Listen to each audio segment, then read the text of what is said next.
Hello, everyone. Welcome to another episode of Good Hang. Very, very excited about our guest today. It is the one, the only Kerry Washington. Kerry is so talented. She is so good at so many things. And we're going to talk about a lot of those things today. We are going to talk about growing up in the Bronx, and how it shaped her and what she learned from being from there. And we're going to talk about her activism, how she stays connected in a turbulent and often depressing world. We're going to talk about Scandal because, of course.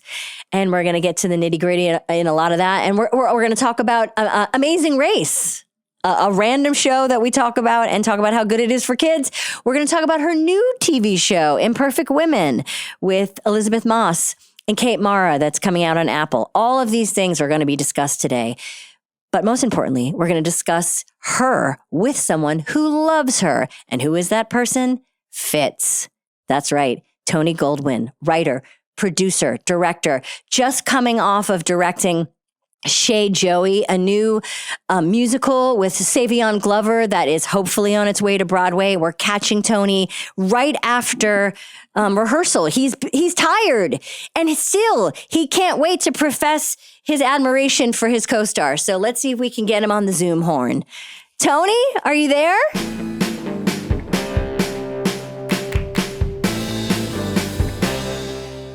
This episode is presented by Allstate. Checking Allstate first could save you hundreds on car insurance. That's smart. Not checking that the fake roast chicken is, in fact, a fake roast chicken before chomping into a wing? Rookie mistake. Yeah, checking first is smart. So check Allstate first for a quote that could save you hundreds. You're in good hands with Allstate. Potential savings vary, subject to terms, conditions, and availability. Allstate North American Insurance Company and Affiliates, Northbrook, Illinois.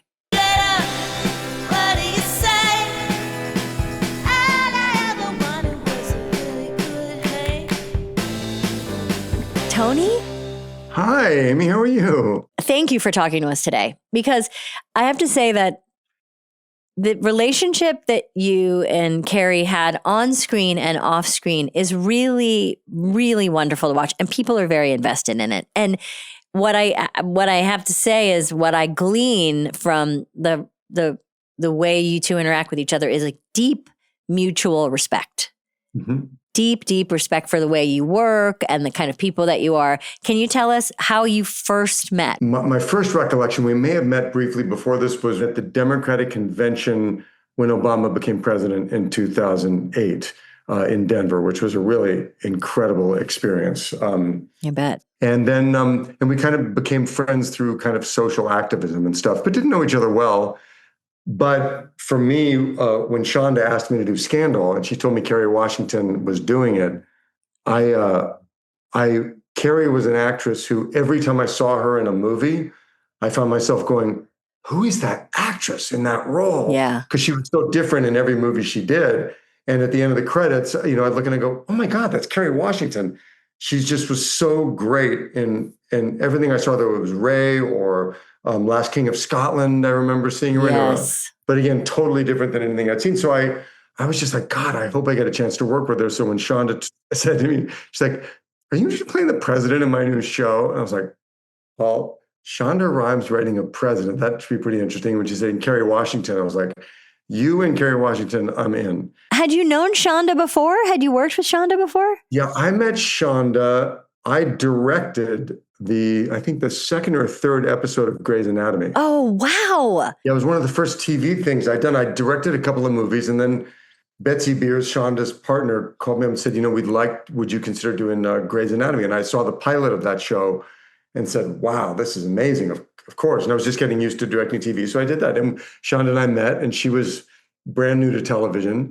Little did we know she was going to become Empress of the Universe. Yeah, totally. But I knew the second I met Shonda too, I was like, oh, this woman's the real deal. It's so interesting that you and Kerry met in real life doing political work. I'm really in awe of how she stays connected to the real world while also playing these people. Like those two things don't always happen. She does. I mean, first of all, she's got this amazing husband, Nnamdi.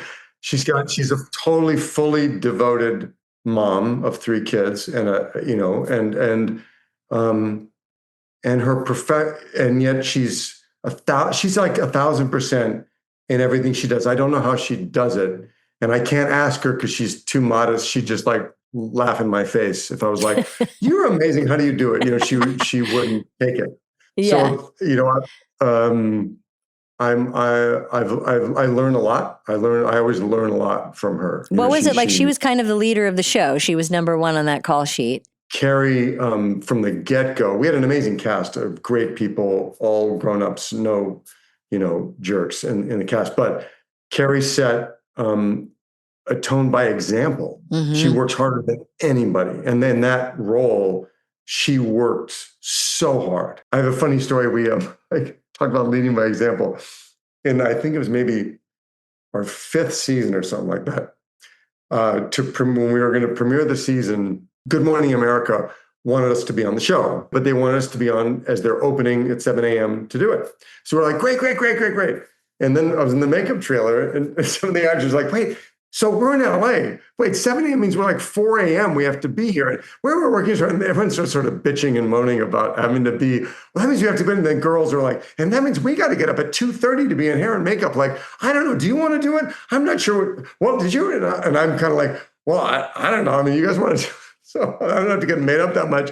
So we're going, well, what should we do? What do we think? Well, let's just see what. So it was one of those things of actors kind of thinking, well, like children. And we go to I'm on set, and Darby Stanfield, wonderful Darby Stanfield was in our cast. We're talking about it, and Kerry walks into the set, onto the stage. She wasn't working there. She just walks to say hi.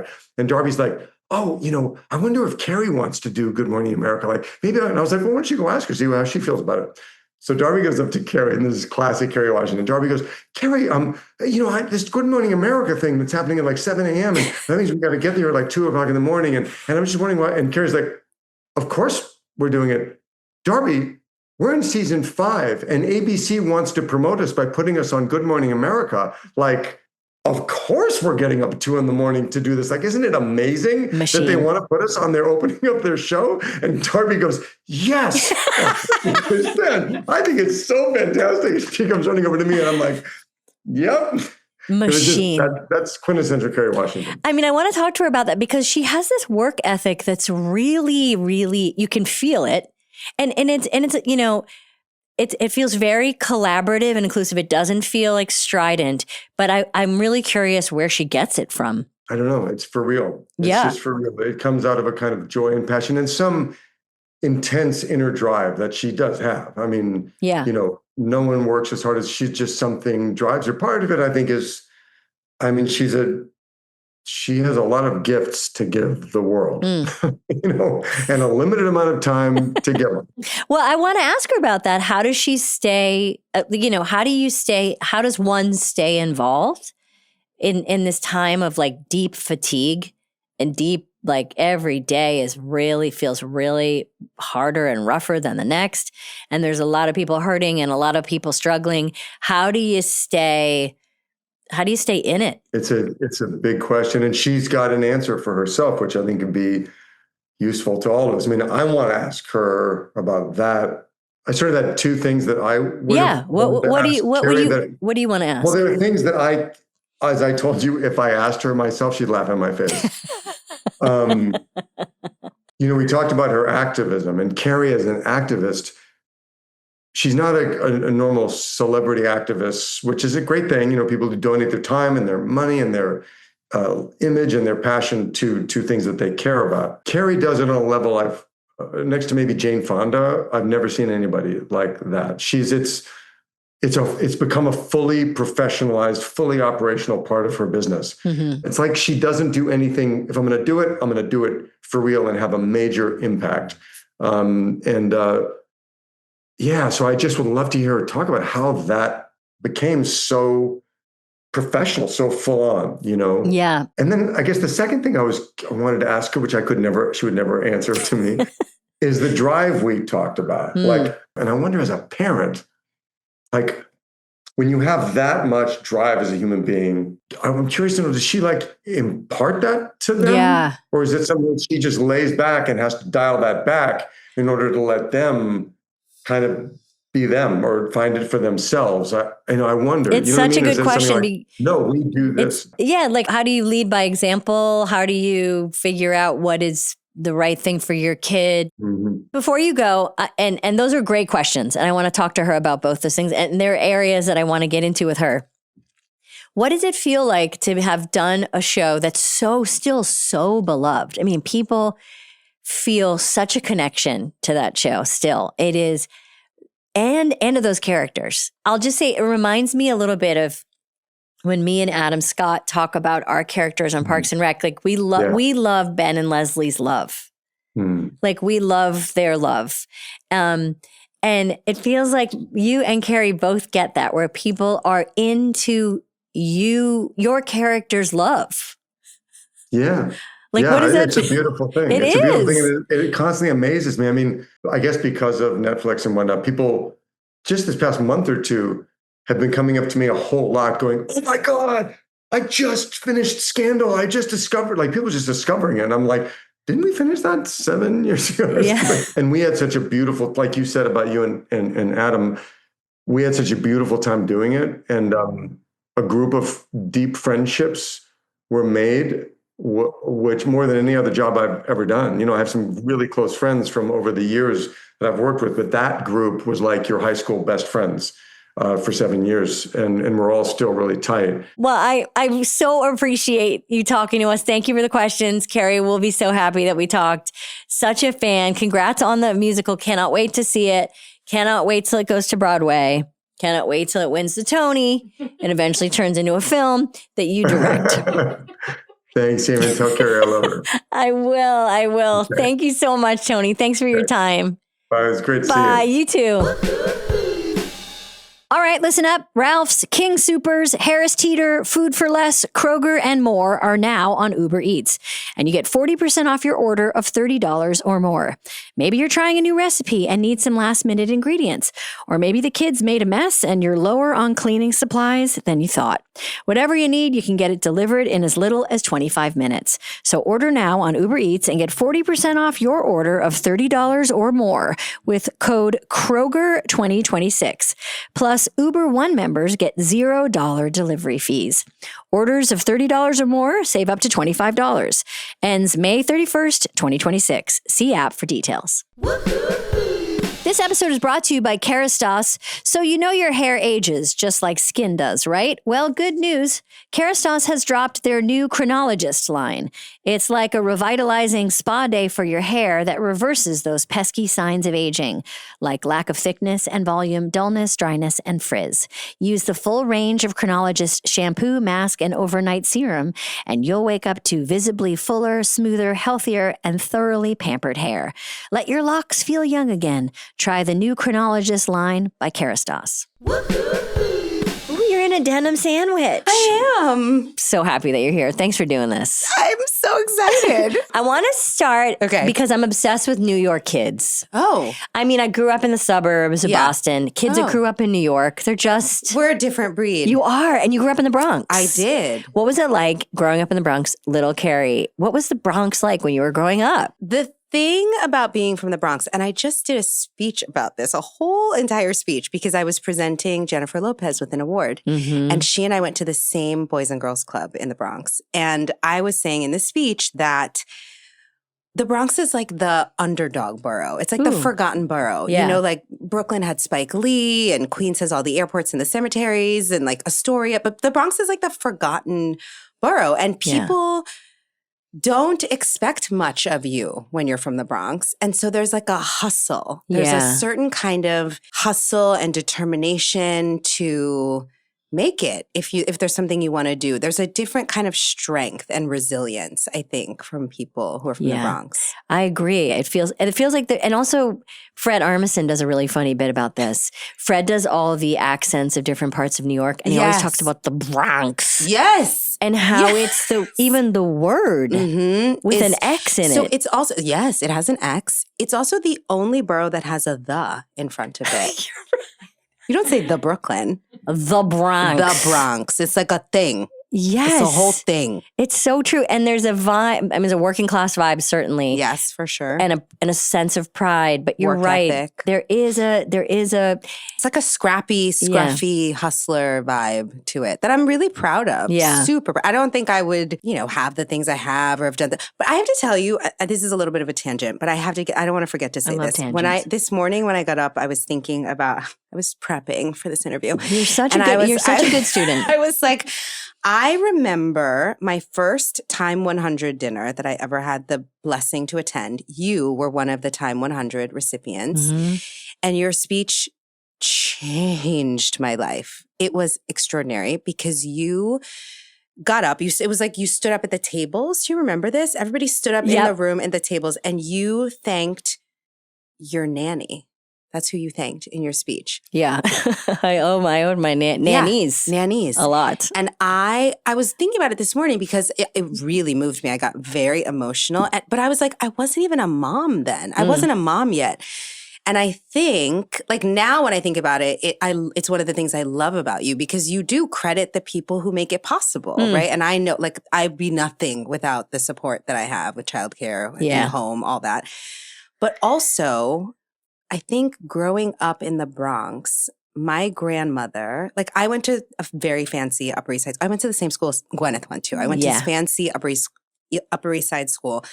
My grandmother used to cook and clean houses in that neighborhood. And so I think there was a part of me that when you got up and thanked your support team, your home staff, it made me feel like my family was seen. Like it made me think of my grandmother. Oh, that's and so like nice. that you were thanking the people that other people like to ignore or pretend don't exist or want to like marginalize. It just was so moving. Kerry, thank you for saying that. Yeah. I think people like to make the hardworking class often invisible. Yes. And also it's just mean to other women because it's like nobody's doing this alone. Nobody's doing this by themselves. No. That's right. No. And you don't get more credit by making other humans invisible. Like it doesn't make you more perfect. Well, I feel like a lot of the work that you do is exactly that, is making sure that people feel visible and feel seen.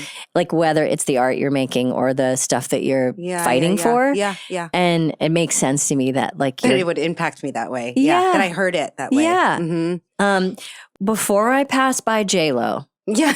Just a little mic drop on J-Lo. Yeah. She taught me how to dance. Can you just tell us, what do you mean?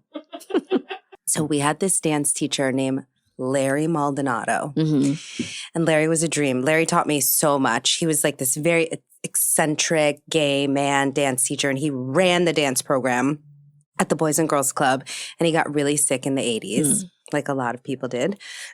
And Jennifer is not that much older than me, but she's a little bit older than me. So she was one of the big girls at the club. And so when Larry went into the hospital, she started teaching dance. Wow. She was teaching the little girls' classes. So, I mean, if I was like 8, she was 16 or something like that. But she was teaching. So I learned like hip hop and flamenco and like all.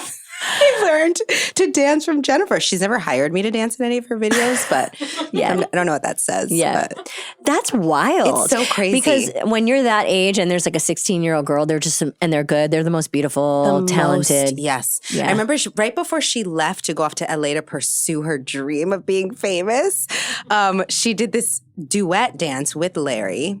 So he must have gotten better and was back. And it was like very risque. Like we weren't supposed to watch it. The little girls were like, no, this is not for you. It was like later on in the dance program.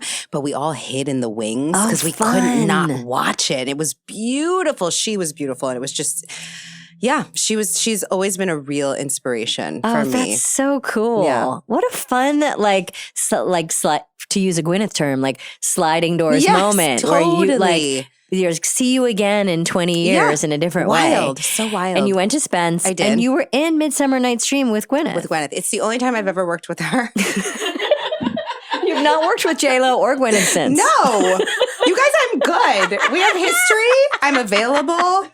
Gwyneth, Jennifer. Who were you in Midsummer? Because I was also in that play. You were? Who were you? Oh, you were Puck. I wish. Who were you? I was Peas Blossom. Of course you were. One of That's the fairies. Very cute. I was a fairy too, and I don't remember which one. I know. They What all if I have was the names. same? You might have been Peas Blossom. I bet I was. Soulmates. So I was like a background dancer. Same. Did you know? I mean, I feel like you could do many things well. You do many things well. So kind. My kids would argue with you, but I like that you think that. And I feel like, there was probably a point in your life where you had to have a real, you grew up around a lot of artists. You knew from an early age that you were a creative person. But did you make a decision like, I'm going to be an actress? Yeah, I did. And what age?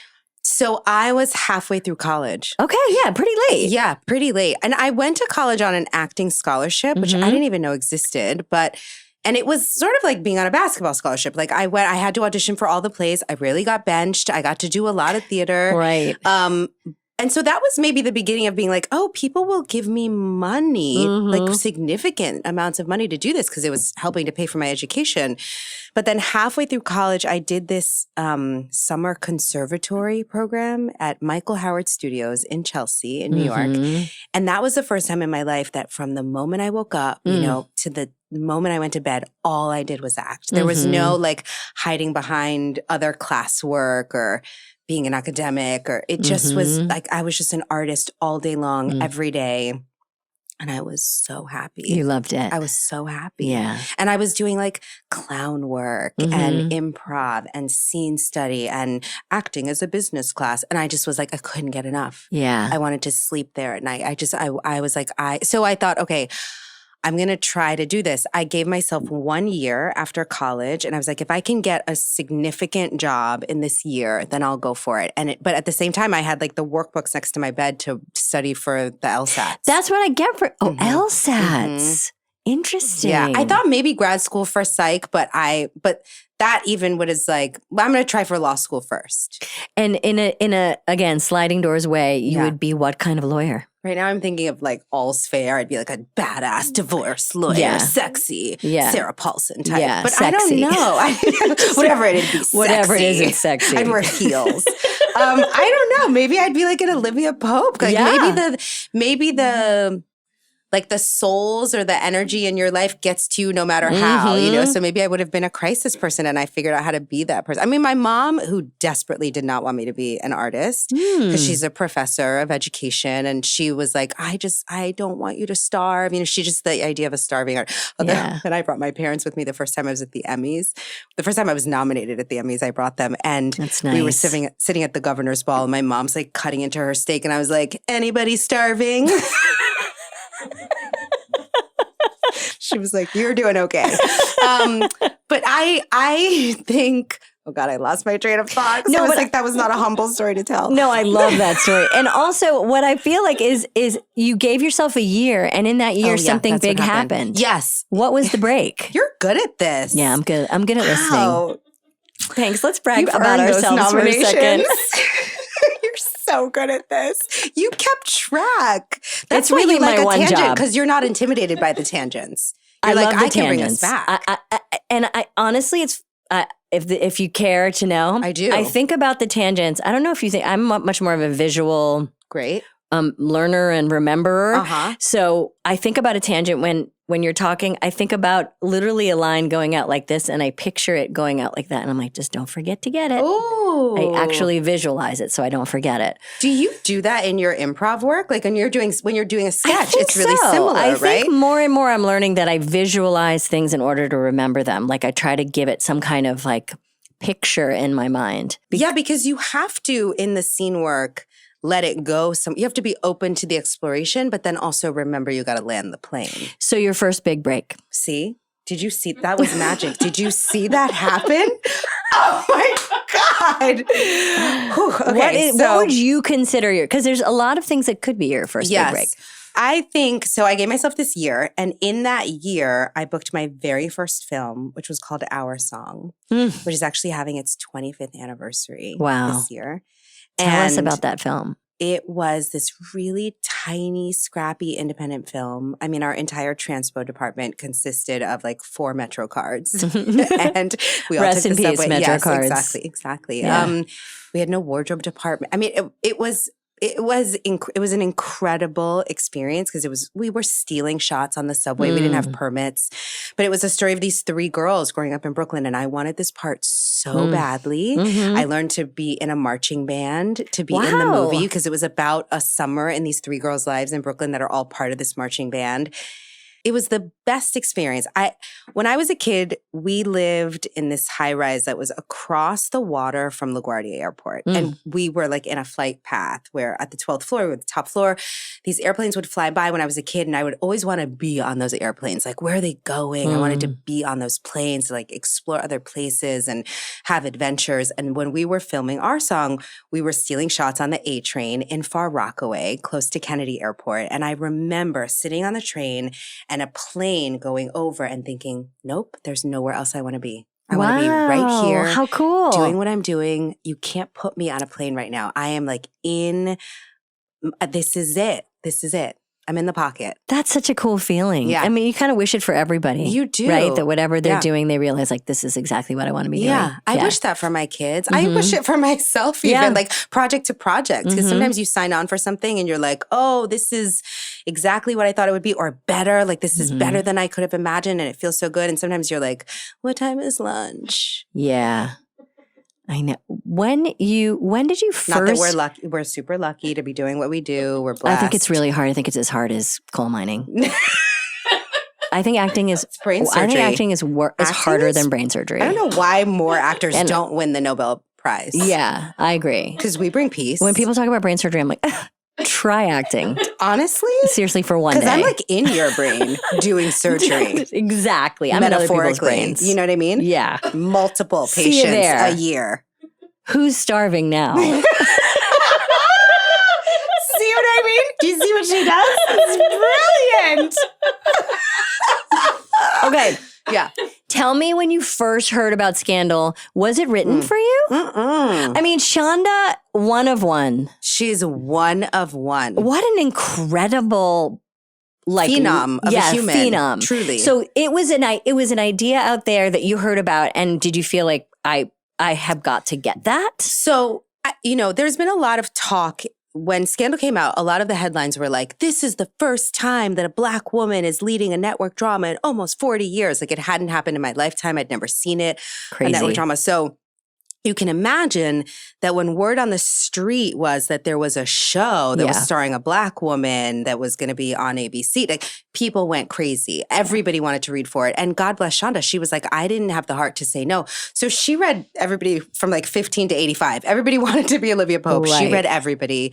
She met with tons of people. I heard about the project, and I was really a film actor. It was that time when like film actors were starting to do you had television. Done Spike's movie. I had done Chris Rock's That's right. movie. I had done Ray. I had done Last King of Scotland. Yes, great film. So it was like, I was like the good luck charm. Like, if you hire me to play your wife, you'll win an Academy Award. Forrest Whitaker, Jamie Foxx. So I wasn't hesitant to do television because I was starting to see that there were these incredible women like Glenn Close was doing Damages. And, you were starting to see it, that there were opportunities for women to play anti-heroes and have like more rich experience in television, and movie stars were doing more TV. And so I wanted to read the script. I was like, if it's great, I'll consider it. And I read it and I was like, oh, it was one of those things where like I threw the script across the room because I was like, I have to play her. It's for me. Like, no, I have to. The unfortunate thing where there were like 10 other actresses who felt the same way.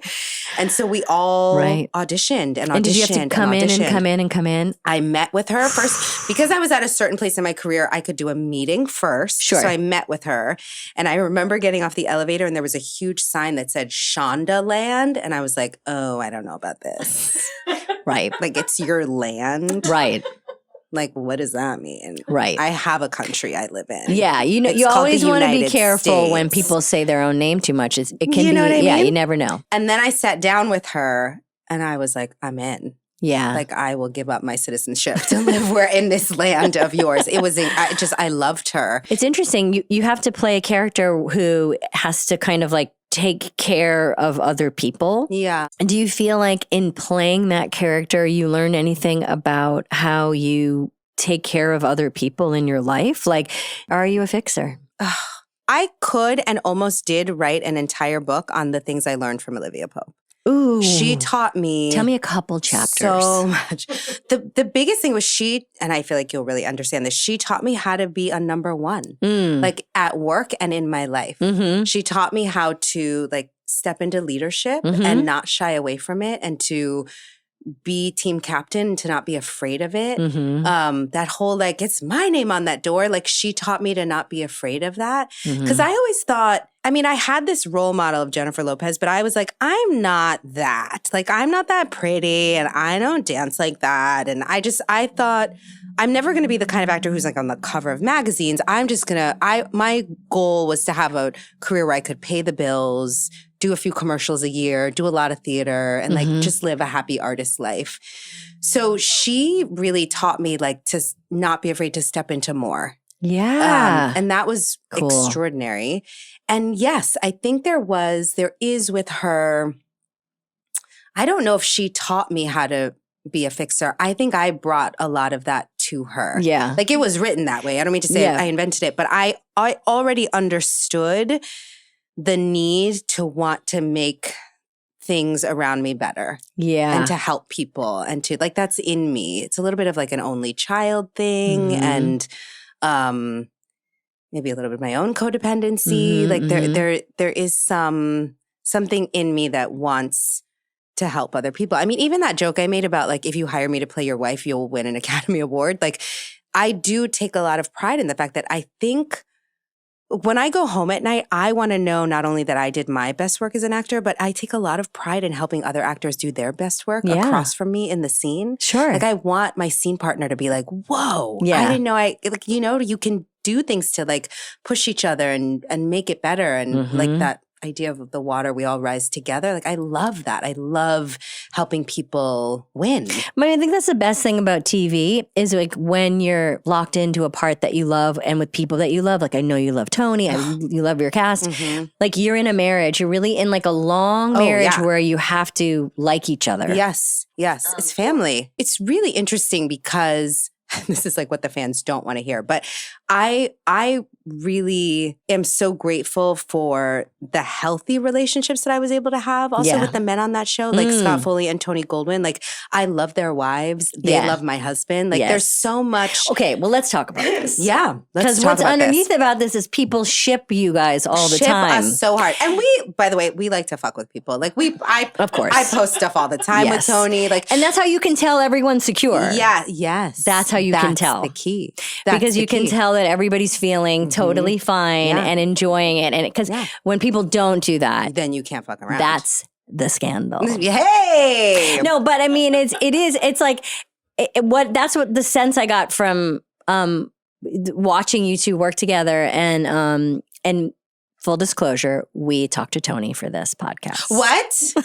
What did he tell you? I'll tell you. Tell me all the things. I love him so much. I know. And if he said anything bad, I'll kill him.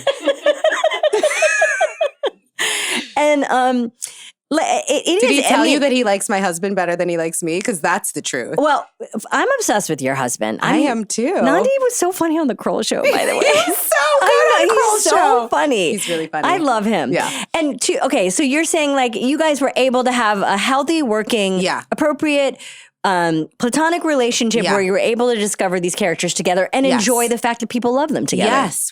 I love that people ship them. Yeah. I love it. I love it so much. I love that people get into arguments like, oh, Lake, oh, Litz, all that stuff. I love it. And I love that, that we gave people romance, that we gave people escapism, that we made people think, that we made people feel. I love all of that. You had 2 kids while you were doing your show. Yes. I also had children when I was doing a show. It's very hard. Isn't it wild? By the way, I don't think I really knew that. I mean, I never really sunk in that you were. Oh, because my kids were being hidden behind boxes and Prada bags. So you had them both though? You were pregnant and gave birth with both during show? Yes. Dang. Yes. That's hard. That's hard. That's all. I have no question. Because it's hard. It's a thing. It's a hard. thing. But also I was so blessed because Shonda also had young kids and we built a playroom on the lot, and Viola had a daughter and How to Get Away was on the same lot. And so we had this playroom. Like I had my kids at work with me all the time. That's awesome. I figured out how to nurse during, camera turnarounds. I was like, I need 15 minutes. Get on. And I loved it. I love my kids are set kids. They're set kids. They are comfortable on a set, which is important because I went with my mom to when she was teaching. I went to her office and I would sit in her lecture halls, and I want them to know that what I do is work, that I'm working, Yeah. Okay, we talked to Tony. Yes. Okay. Oh yeah. How did I forget? Okay. What did he say? I mean, he's your biggest fan. Aww. And there's so many things about you that we talked about the fact that you're the amazing activist that you are, the way that you stay engaged with the world, the way that you make sure that you use your currency for good, and how important it is to you and how impressive it is to people. I mean, you have been working tirelessly for a long time and talking to people about what matters to you and what matters to this country and what matters to the world. Yeah. How do you stay engaged right now, Kerry? It's tough. It is really tough. And people are feeling super fatigued and really feeling numb and checked out. Yeah. And feeling disconnected and feeling discouraged. How are you staying connected and not opting out? Any advice? You know that toxic positivity thing that people talk about of well aware of it. Yeah, right. I'm oopsie. I don't want to do that. I know. I mean, I don't want to, but this is not that. No, I don't think it is, but it is. You're right. It's always like, you don't want to be like, it's gonna be great. Everything's great. No, some things are it's really bad. horrible y'all, right now. Y'all, it's bad. Yeah. But I also don't want to bury my head in the sand. Yeah. Because I think it's really important to stay open-hearted and to ask myself, what am I willing to do? Because that's changed also. Like, I think every day, each person and every day, there's a different level of what we can give. So I keep trying to ask myself, like, what am I able to do today? And some days it's like, march for 6 hours for No Kings with my entire family and make 7 posters and do it all. And some days it's like, I'm going to donate $5 to a community organization. There's different, but to not do nothing, to really like ask of myself to not do nothing, because we can all be doing something, whether, and that it's time, treasure, or talent. Like no matter who you are, you have something you can give, and it can change over time. But I think we all have to be leaning into solution, like in little ways even. The other thing I just want to commend you on is, and it's definitely from a social media perspective, is you also make things seem fun. Oh. And I know that word fun can feel like, I don't know, not weighted enough, but it is important. Yeah. Because when you ask people for their time, their energy, it's really hard. I mean, people have really complicated lives. Yeah. And when you ask them to join into something, if it looks like it's a drag, they're just, if it looks like it's a drag, they're like, I'm already pretty sad. Yes. Like so true. Like I gotta take care of my family, and I hope those other sad people are also hanging on, but I'm sad too. Yeah. But there's something about the way I find in how you talk about things, and like and like thinking about Tony showing up for things is a good example of that. Your instinct to want to make it interesting for the, like, just this idea of like, how can I involve people is it's not an easy thing to do. So I would say 2 things about that. One is that I learned from 2 extraordinary women, Eve Ensler, who wrote the Vagina Monologues, and Jane Fonda. And I used to be on a board, like the board, the V board, we called it, for the Vagina Monologues, and which went from being a play to being a global movement to end violence against women. And those 2 women really, throughout my life, have taught me that when you're feeling isolated, alone, and afraid, if you plug into community and community activism in particular, but when you plug into community, into like baking bread for somebody else, or making cookies, or driving somebody else's kid to school, or just checking on a girlfriend who you haven't heard from in a long time, like plugging into community actually helps you feel better. Yeah. Like it being a part of something bigger than you actually is like a balm for your soul.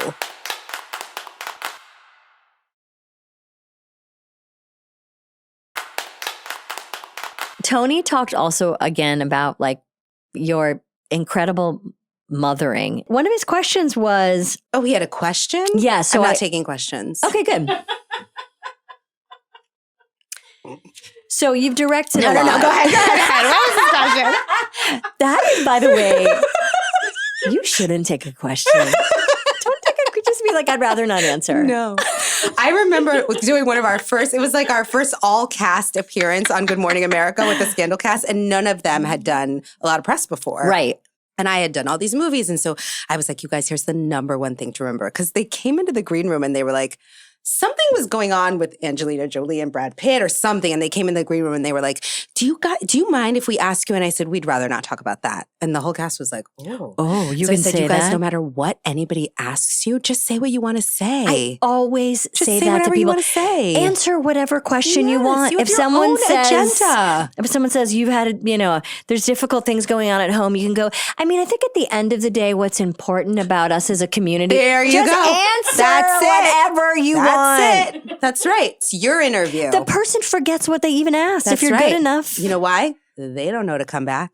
they don't know. They don't know They to don't know do to the come back. tangents. That's they right. don't know how to They get don't back know. in there. Nope. And if they come back with like, but what I asked about, then you're like, oh, I think we're out of time. you're like, I can't. It's weird. I can't hear you.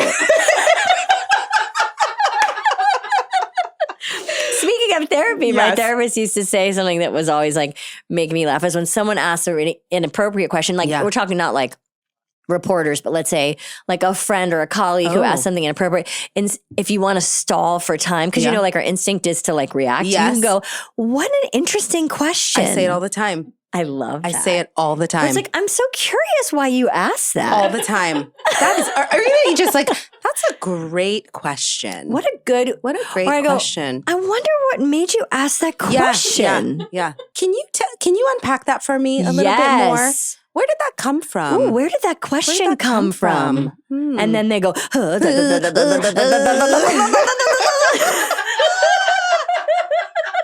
Okay, what was Tony's question? okay.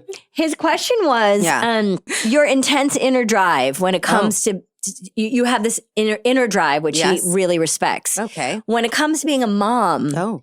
is it something you like want to instill in your children? Oh. Like, and it's kind of what we talked about, like how do you push or do you push? How do you figure out, like, you have a very strong work ethic. I do. I'm like a longshoreman of acting.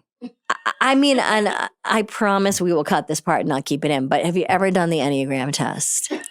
You can keep it in. I've done it. I don't remember. I don't remember You're what very it is. Enneagram 3 to me. Really? Achiever. Oh, interesting. But anyway, I feel like Reese is, I feel like she told me she's a 3. oh, she's a Yeah, big yeah, time, yeah. I would say. So Whatever I am, I remember I told Rashida, and Rashida was like, "Oh, I don't like those," and I was like, "But we're friends." And then it like it's changed a her very mind. Enneagram 7, wing 6 thing for Rashida to say. Oh, see, I love this about you. I didn't know We're that cutting you all had this out. Do you now? Are you an astrology person also, or just an Enneagram? No, that is nonsense. makes No, I'm no just kidding. I believe in total bullshit. numbers. numerology. Yeah, No, but he Enneagrams. was wondering Okay. if like your drive, like how do you try to instill that in your kids? You want to lead by example. Like how do you? Because I think what's underneath that, and what I think is interesting is when I started with is that you can do many things well and you work really hard. Yeah. How do you instill that in your children? I do. Or do you? I think about this because I feel like they don't have that thing of being from the Bronx. Right. They don't have that scrappy Right. hustler. At least they weren't born in the neighborhood that I think produced it in me. Mm. And so I wonder where they'll find it. Yeah. I see my kids are really resilient, Mm. and I see it mostly in sports. That's like their opportunity, their place where that gets. So what room kind of to sports grow. mom are you? Do you go to the games? I go to the games. And do you cheer? I do, and much to the dismay of my children, because I'm like a loud cheerer. Are you after the game, let's say they have a game and it doesn't go well, what do Yeah. you say to them? There's no wrong answer here. Really? I mean, unless you like berate them, which I know you wouldn't. I'm but like, get it together. how do you like to approach? I really try to be directed by them. Like I try to figure out how they're feeling about it. Yeah.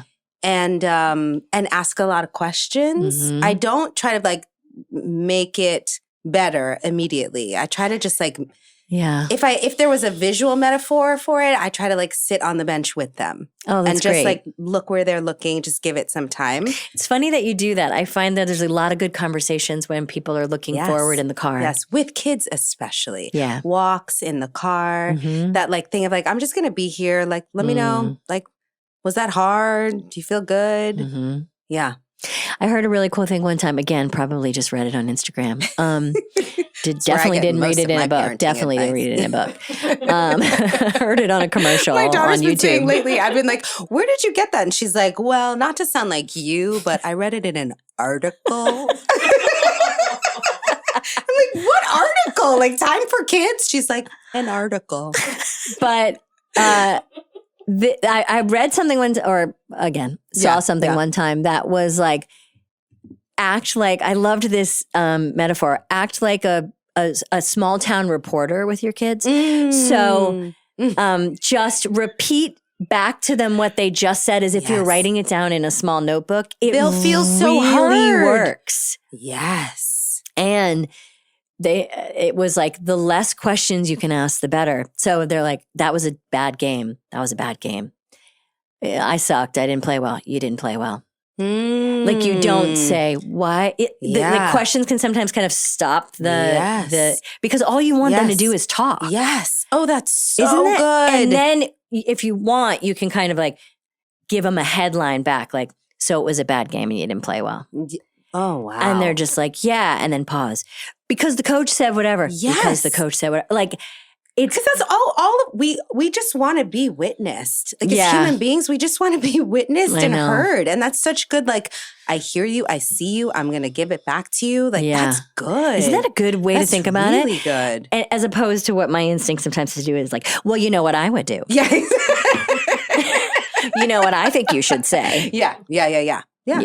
And I always ruin it at the end. Yeah. You've directed a lot. You love directing. I love directing. What do you love about it? I haven't directed as much as I would like to, so I need to do more. I'm saying that here. And you walk in kind of you've walked into other people's shows. Like you've walked in and you did Smilf, you did Insecure. Yeah, like, I love directing. What's it like to walk into a show that's already running? It's so fun. I mean, especially if I love the show and love the creatives, and I think the thing I love about directing is that thing I was talking about with acting. Like I love to help create an environment where other people can do their best work and to help push people toward excellence, to like unlock the things that are going to make other people better, whether it's set design or acting or a score, like just getting into a situation to help other people do what they do best. I love that. Yes. I love it. Yeah. And do you think you want to, I mean, have you directed a feature? I haven't.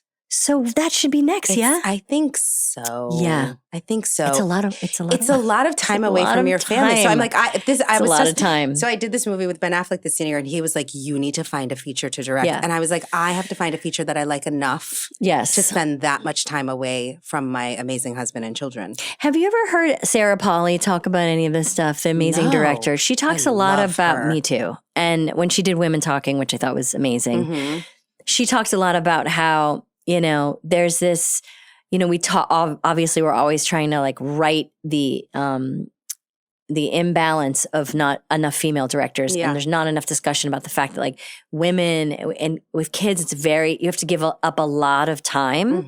And that she was like hoping and kind of working towards this idea that you could have these humane ways of working where more women could direct. And she talked about that movie. That would look like. Yeah, that she had women on her crew be able to kind of like what Shonda did, like bring kids to work, try to keep hours shorter, try to keep prep more remote, whatever it was, so that more women were incentivized. Because it's really, really hard to be away. It's a life choice. Yeah. So on this film with Ben, he likes to be home with his kids for dinner. And so we were done filming every single day by 6:37. It meant I was out before drop off, but I was home for dinner and bedtime and homework to the point where my son was like, Mom, is your part not big? Like, why are you, like he was worried for my career. Like, He's why like, are you Mom. home every night for dinner? Did you get fired? Are you like pretending to act during the day? You're putting on an outfit and sitting in your car. He was like, Mom, He's like, be Mom, it's honest. okay. Be honest. I was like, no, I have a really big part. He was like, oh, Mom. Mom, it's okay. It's okay. There are no small parts, Mom. But that's so humane. And so on Imperfect Women, it was this extraordinary experience of all three leads were all moms. Let's talk about this. Who's in Imperfect Women with you? Lizzie Moss and Kate Mara and myself. Mm-hmm. I mean, most of our directors are moms, all of our producers. I mean, it was such a family-friendly set. And it was great because the show is really told from 3 points of view. Mm-hmm. So basically for like a third of the show, I was number one on the call sheet. A third of the show, Kate Mara was number one on the call sheet. And a third of the show, Lizzie was number one on the call sheet. So we got to all like star in a show, but we all had lots of time.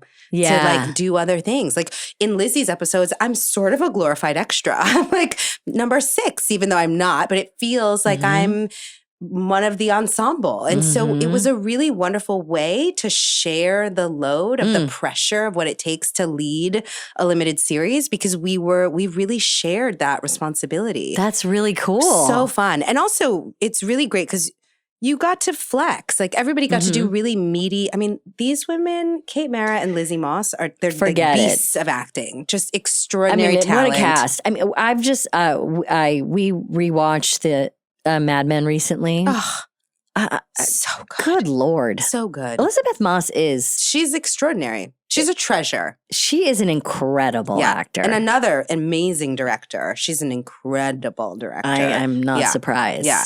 You, like me, you've been in the business a long time. And you've seen it change and expand and grow and the way what things. Was that I just did? You the just did it all thing? That was a long time, baby. No, okay. Yeah. Remember, did you ever smoke cigarettes? So that's a yes. Casually. I was like a weekend smoker. Yeah, you never bought cigarettes. No, never bought cigarettes. Well, back in not the really. Day. Only for like a boy I really liked and we shared them. But I wasn't like a real, and then always it was because I would start smoking because of a character and then get, I was like kind of method with the smoking. Nothing else, just the smoking. Yeah, no. Do you have any like vices right now that you try to get rid of? Anything? I try, honestly, so this question, I don't like the guilty pleasure question because I feel like if I'm not killing anybody, then I don't want to feel guilty about my pleasure. That's right. My pleasure is good. What about your hobbies? Like, do you like fake food?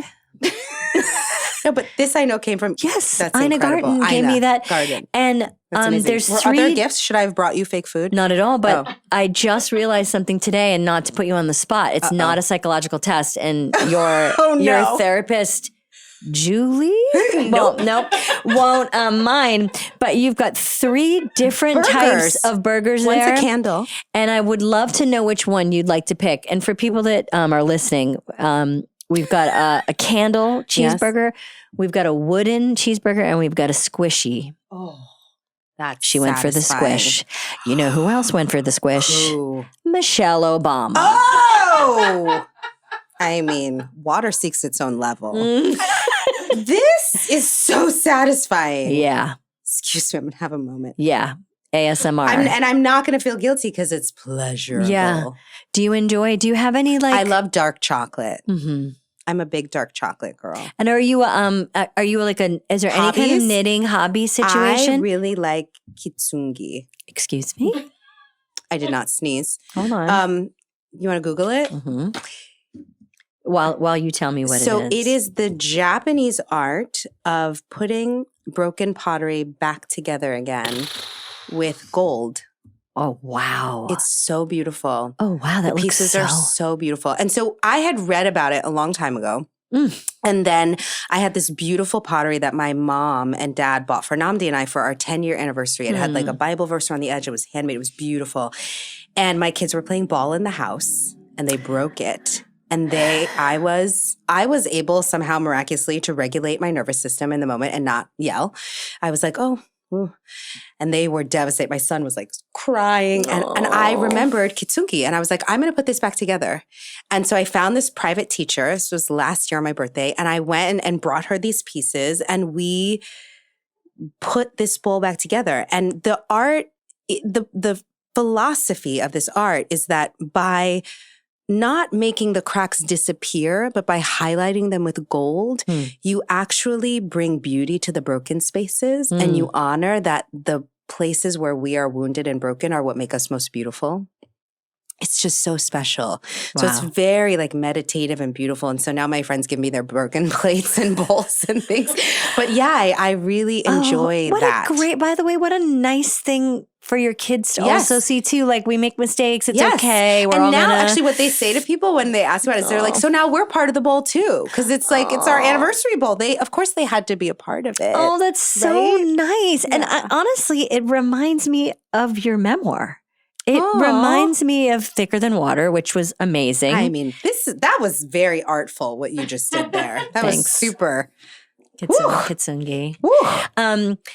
But it does, because it reminds me of what you spoke about, and you spoke about you've spoken about your experience recently, learning more about your family, and learning, and you wrote beautifully about it, in an attempt to kind of find your roots. Your family kind of informed you, like, hey, the way maybe you thought this family came to be was a little different.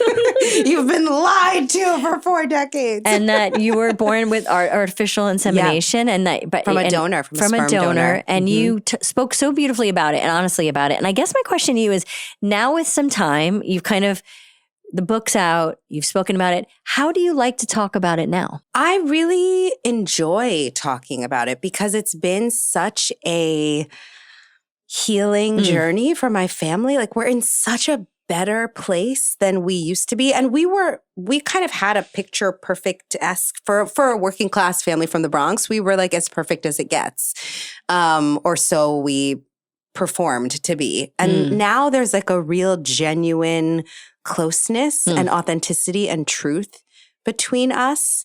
That's so special. I'm just so grateful. So I really like talking about it. My mom said this thing, we were being interviewed, I think by Robin Roberts, and my mom said, we're just not as afraid to hurt each other as we used to be. And that's huge. That's huge. Safety in relationship, that trust that like things are hard, but you'll get through it.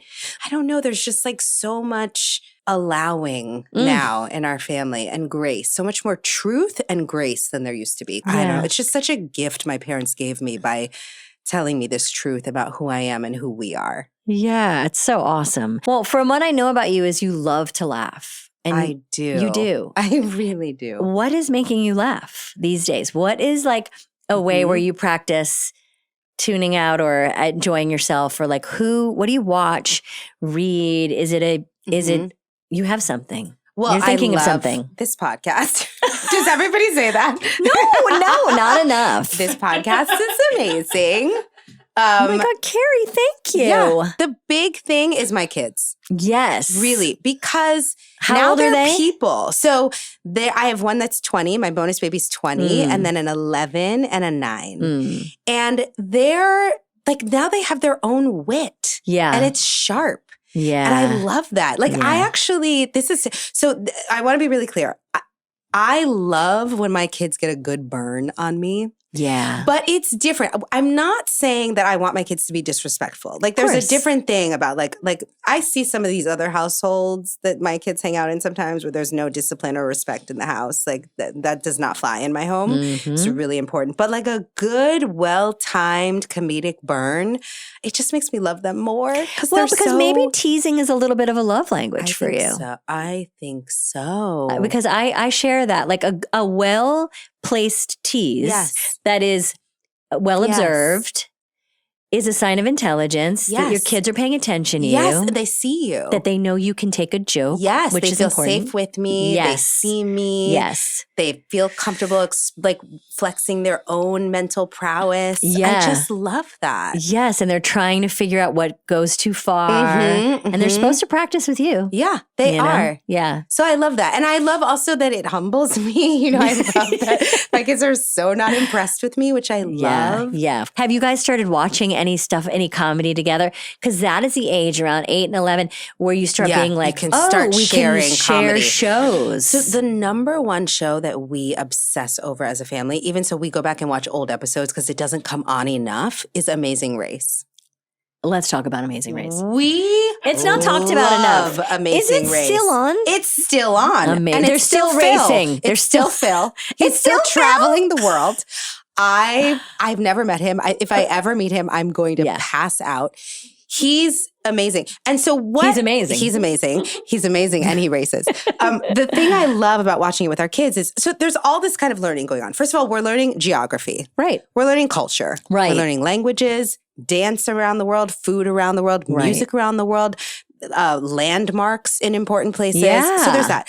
You're also learning like just travel resilience because we're a big travel family. So they're learning like sometimes the hotel is closed. Sometimes you miss the train. Like they're learning that kind of stuff. Mm-hmm. But the biggest thing are these relational dynamics. Oh, yeah. Because I love when my son turns to me and he's like, he is not a good husband, right? Like you see these teams where you're like, why is he talking to her like that? Yes. Or like two siblings where you're like, they do not really get along. Or two sisters where you're like, I love their relationship. Like that, it's so... They're really learning about what makes a good team, what partnership looks like, what respect, it's so we love them. And we laugh a lot in Amazing Race because inevitably in the first couple of episodes, there's always the people that are like, they have no business being on the Amazing Those people have no business and you're like, they're racing never around the make world. it. No, but they're having a good time and we have a good time with them. Do you think when you watch Amazing Race, do you think you would do well on it?